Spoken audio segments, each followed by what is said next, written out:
Топырақтың азып тозу үдерісінің нәтижесінде жыл сайын 7 миллион гектарға жуық құнарлы жер әлемдік ауыл шаруашылығы айналымынан шығып қалады. Оңтүстік Қазақстан облысы тұрғындарымен кездесуде президенттікке үміткер Әбілғазы Құсайынов осындай пікір айтты.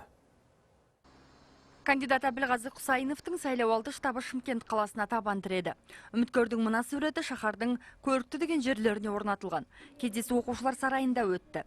Ақпараттық үнқағаздар тұрғындарға таратылып, көпшілік тұғырнама жайлы білді. Экологиялық ахуал мен өндірістегі қауіпсіздік бағдарламадағы басым бағыттар. Әбілғазы Құсайынов көпшіліктің назарын ғаламдық табиғи жүйенің өзекті мәселелеріне аударды. 21 ғасырда негізінде ауа температурасы 3 градусқа көтерілейін деп отыр. Бұл негізінде табиғатқа үлкен қауіп. Егер қауіпті газдардың осы қалпында қалатын болса, не болмаса көбейетін болса, онда бұл жаңағы табиғатқа бұдан да үлкен әсер тигізеді.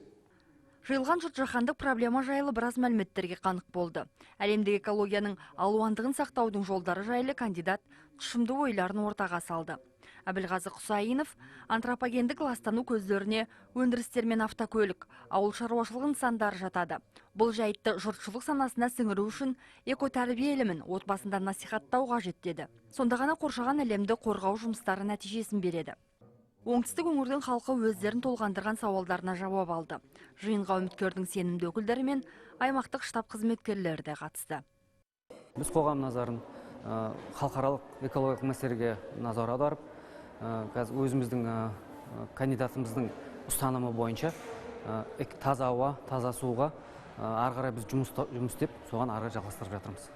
Бүлінген биосфераны қалпына келтіру, табиғи ортаны сақтау және экологиялық мәдениеттілікке үндеген үміткер өз тұғырнамасын терең зерттегенін айтады.